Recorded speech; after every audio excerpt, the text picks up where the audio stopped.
Breaking news ప్రధాని మోడీ ఇంట్లో high level security సమావేశమైంది. రక్షణ మంత్రి Rajnath Singh, NSA Ajit Doval, chief defence staff Anil Chauhan, త్రివిధ దళాధిపతులు హాజరయ్యారు. జమ్మూ కాశ్మీర్లో ఉగ్రవాదుల ఏరివేత, పాక్ సరిహద్దులో భద్రతా చర్యలపై చర్చిస్తున్నట్లుగా సమాచారం. పహల్గామ్ ఉగ్రదాడి విచారణపై ప్రధానికి వివరణ ఇచ్చినట్లు టాక్.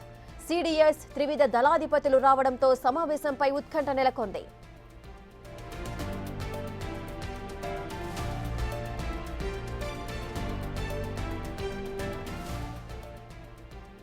ప్రధాని మోడీ ఇంట్లో హై లెవెల్ సెక్యూరిటీ సమావేశమైంది.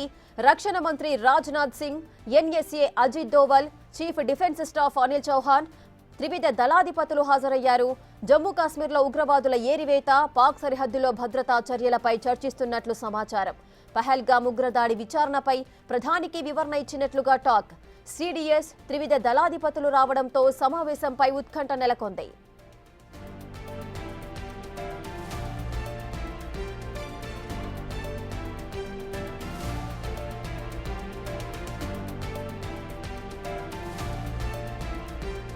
పూర్తి డీటెయిల్స్ మా ప్రతినిధి శివ అందిస్తారు.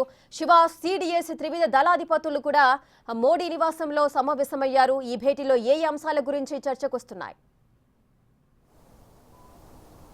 రైట్ రేఖ, ఏదైతే పెహల్గామ్లోని బైసరన్ వ్యాలీలో ఉగ్రవాదుల కాల్పులు జరిగిన తర్వాత హై లెవెల్ మీటింగ్ అనేది మరొకసారి ప్రధాని నరేంద్ర మోడీ నివాసంలో కొనసాగుతుంది. ఈ మీటింగ్ పై ఉత్కంఠ కొనసాగుతుంది. దీని ప్రధానంగా ఈ సమావేశానికి central defence staff director general Anil Chauhan, national security adviser Doval, Ajit Doval, మరోవైపు రక్షణ శాఖ మంత్రి కేంద్ర రక్షణ శాఖ మంత్రి రాజ్నాథ్ సింగ్, వీరందరూ మరోవైపు త్రివిధ దళాధిపతులందరూ కూడా ఈ సమావేశానికి హాజరయ్యారు. త్రివిధ దళాధిపతులు సమావేశానికి హాజరవడంపై ఉత్కంఠ కొనసాగుతుంది.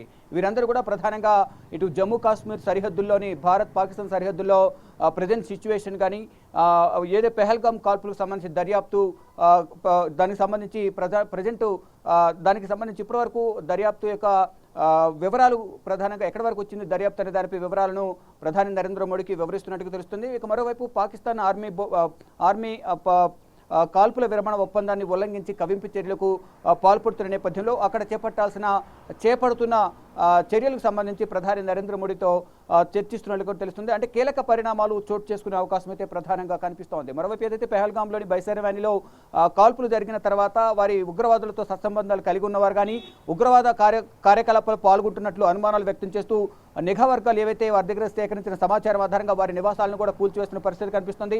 నిన్నటి వరకు కూడా ఆ ఉగ్రవాదులకు సంబంధించిన నివాసాలను కూల్చివేశారు. కానీ ఈ రోజు నుంచి ప్రభుత్వం కొన్ని సూచనలు ఇచ్చిన నేపథ్యంలో వారి నివాసాలను ఎవరి కూడా వెళ్లొద్దు, ప్రజెంట్ ఆపండి అని తెలిపిన నేపథ్యంలో ఎవరి నివాసాలను కూల్చే కార్యక్రమాన్ని నిలిపివేసిన పరిస్థితి కనిపిస్తోంది. మరోవైపు ఈ ఉగ్రవాద కార్యకలాపాలు కొనసాగుతున్న నేపథ్యంలో అంటే ప్రధానంగా 87 పార్కులు ఏవైతున్నాయో, 87 పర్యాటక ప్రాంతాలు ఏవైతున్నాయో వాటిలో ప్రధానంగా భద్రత నిమిత్తం 48 ఈ పర్యాటక ప్రాంతాలను ప్రస్తుతం అయితే నిలిపివేశారు. ఆయా ప్రాంతాల్లో ఏదైతే భద్రత సంబంధించి ఇబ్బందులు ఎదుర్కొనే అవకాశం ఉన్న నేపథ్యంలో ఆ పర్యాటక ప్రాంతాలను కూడా నిలిపివేసినట్టుగా కూడా తెలుస్తూ ఉంది. మరి ముఖ్యంగా ఈరోజు ప్రధాని నరేంద్ర మోడీ నివాసంలో జరిగే ఈ హై లెవెల్ మీటింగ్ పై మాత్రం తీవ్రమైన చర్చ అయితే కొనసాగుతుంది. అందరూ ఉత్కంఠగా ఎదురు చూస్తున్న పరిస్థితి కనిపిస్తోంది. ఒకవైపు ఈ ఎన్ఐఏ ఈ దర్యాప్తు అంతా కొనసాగిస్తోంది. ఏదైతే పెహల్గామ్లోని బైసరన్ వ్యాలీలో జరిగిన కాల్పుల ఘటనకు సంబంధించి ఎన్ఐఏ ఇప్పటికే దర్యాప్తు ముమ్మరం చేసింది. ఏ ఒక్క చిన్న ఆధారం దొరికినా ఆధారాన్ని పట్టుకుని విచారణ ప్రారంభిస్తుంది. దానిలో భాగంగానే ఇటీవల ఒక వీడియో కూడా రిలీజ్ అయింది. బైసరన్ వ్యాలీలో ఒక జిప్పర్కి సంబంధించిన వీడియో రిలీజ్ అయింది. దానికి సంబంధించి ఆ జిప్పర్ నిర్వాహకుడు ఎవరైతే ఉన్నారో ముజిమ్ మిల్, అతను ఈ జిప్పర్ నిర్వాహకుడు అక్కడ యాత్రికుడిని అక్కడి నుంచి వదిలిన తర్వాత అక్కడ అల్లాహ్ అక్బర్ అంటూ 3 times తను అన్న తర్వాత అక్కడ కాల్పుల శబ్దం అనేది వినిపించిన నేపథ్యంలో దానిపై కూడా విచారించేందుకు ముజిమ్ మిల్ను ఎన్ఐఏ అధికారులు ఈరోజు ఉదయం దర్యాప్తు నిమిత్తం పిలిచారు. ప్రజెంట్ మనం పెహల్గామ్ పోలీస్ స్టేషన్లో, ఏదైతే పెహల్గామ్ సమీపంలోని బైసరన్ వ్యాలీలోనే ఈ కాల్పుల ఘటన జరిగింది. ప్రజెంట్ చూస్తున్నాం పెహల్గామ్ పోలీస్ స్టేషన్. ఈ పోలీస్ స్టేషన్లోనే ఈ జిప్పర్ నిర్వాహకుడు ముజిమ్ మిల్ను ఎన్ఐఏ అధికారులు తీసుకొచ్చి దర్యాప్తు చేస్తూ ఉన్నారు. ఉదయం నుంచి కూడా దర్యాప్తు కొనసాగుతుంది. అంటే రేపు కూడా దర్యాప్తు కొనసాగించే అవకాశం అయితే కనిపిస్తుంది. ఆ కాల్పుల శబ్దం వినిపించడానికి 3 సార్లు అల్లాహ్ అక్బర్ అని అనడానికి గల సంబంధం ఏంటి? అంతకుముందు 9 మంది యాత్రికులు అక్కడి నుంచి వెళ్లారు. కానీ కేవలం ఇప్పుడే అతను వెళ్ళిన తర్వాతే 3 సార్లు అల్లాహ్ అక్బర్ అనడం, వెంటనే కాల్పుల శబ్దం వినపడడం, దానికి రిలేటెడ్ ఏంటి అనేది ప్రధానంగా అతని నుంచి సమాచారం సేకరిస్తున్నట్టుగా అతను విచారిస్తున్నట్టుగా తెలుస్తుంది. అసలు అక్కడ ఏం జరిగింది ఆ రోజు మొదటి నుంచి పిన్ టు పిన్ అతన్ని ప్రశ్నిస్తున్నట్టుగా కూడా ప్రధానంగా తెలుస్తుంది. దానిలో భాగంగానే ఆ విచారణ నిమిత్తం ఎన్ఐఏ అధికారులు ముజమ్మిల్ను విచారణ నిమిత్తం ఇక్కడ తీసుకొచ్చినట్టు కూడా తెలుస్తుంది. మొత్తంగా చూసుకుంటే ఇటు ఒకవైపు ఎన్ఐఏ దర్యాప్తు కొనసాగిస్తుంది, మరోవైపు ప్రధాని నరేంద్ర మోడీ నివాసంలో ఈ దర్యాప్తు Narendra Modi high level committee సమావేశం కూడా కొనసాగుతోంది. ఈ సమావేశంలో త్రివిధ దళాధిపతులు సమావేశమైన నేపథ్యంలో ఎటువంటి నిర్ణయాలు తీసుకుంటారు అనే దానిపై మాత్రం ఉత్కంఠ కొనసాగుతోంది.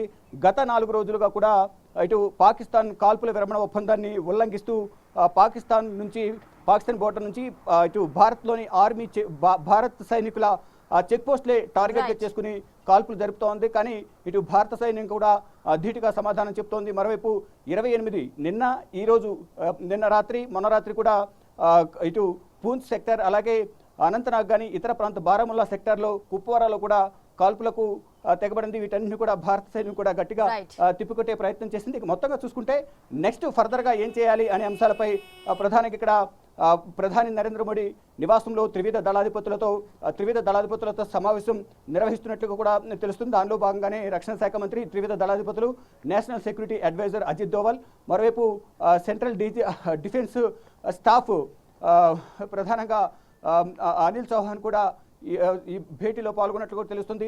ఇక ఈ సమావేశంలో ఎటువంటి నిర్ణయాలు తీసుకుంటారనేది కూడా చూడాల్సింది. మరి పాకిస్తాన్లో కూడా కీలక పరిణామాలు చోటు చేసుకుంటూ ఉన్నాయి. భారత్తో యుద్ధం చేయాలంటే మన దగ్గర అవసరమైన సైనిక బలం లేదు అనేది కూడా వారు భావిస్తున్నట్టుగా తెలుస్తోంది. కానీ భారత్ ఎటు నుంచి దాడి చేస్తుంది అనేది కూడా వారు తెలుసుకోలేకపోతున్నారు. దానిలో భాగంగా అందులోనూ పాకిస్తాన్లో అంతర్యుద్ధం కూడా కొనసాగుతోంది.